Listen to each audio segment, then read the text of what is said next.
Ao longo dos séculos, um tecido enigmático tem intrigado fiéis, historiadores e cientistas.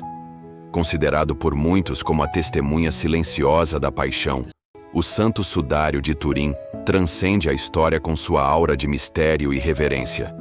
Surgindo na Europa no século XIV, este pano de linho, medindo cerca de 4,5 metros, exibe com sutileza marcas que sugerem o corpo de um homem crucificado. Desde sua primeira aparição documentada, em 1355 em Liray, a relíquia ganhou notoriedade em meio a tempos de calamidades e transformações. Ao longo dos anos, tem sido objeto de intensos debates, provocando controvérsias e despertando a curiosidade de estudiosos e entusiastas da história. Em 1898, a fotografia realizada por Secondo Pia revelou detalhes surpreendentes, evidenciando que o negativo da imagem continha aspectos que descartavam a hipótese de uma simples pintura. Os avanços científicos trouxeram novas luzes e sombras.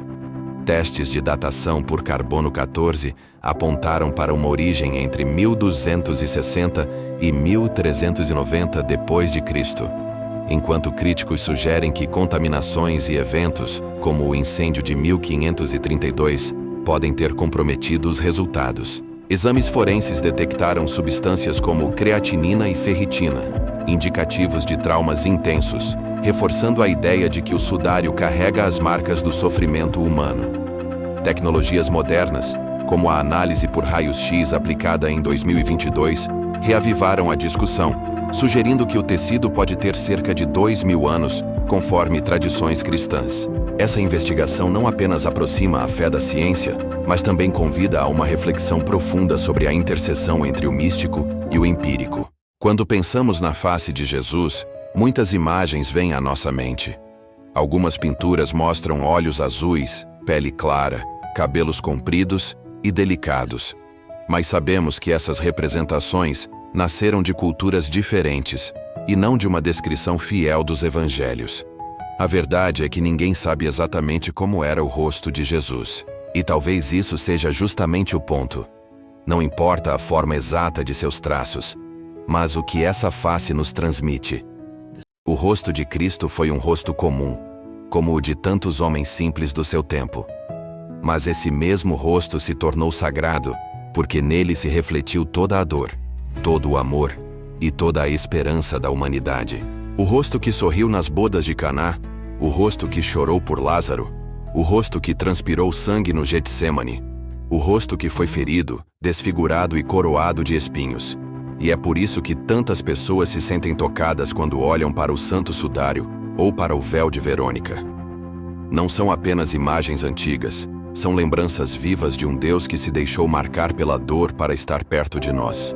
Pense um pouco. Quantas vezes no nosso dia a dia também carregamos rostos cansados, marcados pelo sofrimento? A mãe que acorda cedo e enfrenta uma jornada exaustiva de trabalho para sustentar os filhos. O pai que se preocupa com as contas, mas ainda encontra forças para sorrir em casa. O idoso que carrega no rosto as marcas do tempo e da luta. O jovem que muitas vezes esconde a tristeza atrás de um sorriso.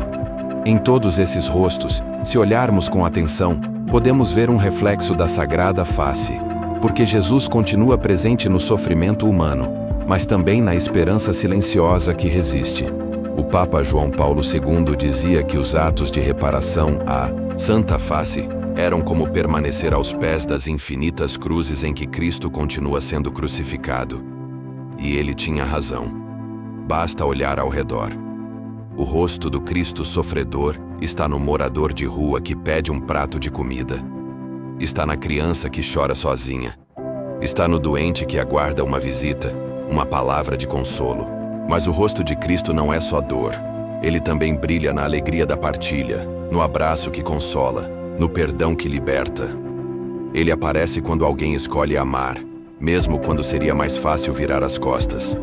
A devoção à sagrada face, quando vivida de verdade, nos ensina algo precioso. Não basta admirar uma imagem, é preciso deixar-se transformar por ela. Contemplar o rosto de Jesus é, no fundo, aprender a reconhecer o seu rosto em cada pessoa que cruza o nosso caminho. E essa é a grande virada. O rosto desfigurado do Cristo crucificado é também o rosto glorioso do ressuscitado. O rosto da derrota se transforma no rosto da vitória.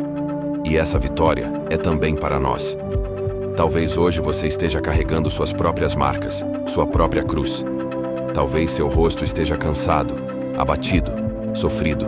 Mas lembre-se, o rosto de Cristo também foi assim. E assim como ele venceu, também você pode vencer. No fim, o mais importante não são as imagens, nem as relíquias. O mais importante é a fé.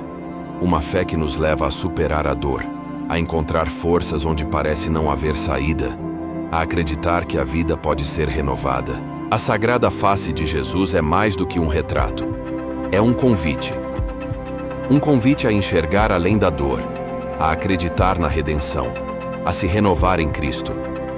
E talvez seja isso que todos nós mais precisamos hoje. Levantar a cabeça, olhar para a face do Senhor e deixar que ela ilumine o nosso caminho. Porque é nessa face que encontramos a fé que sustenta, a esperança que renova e o amor que transforma.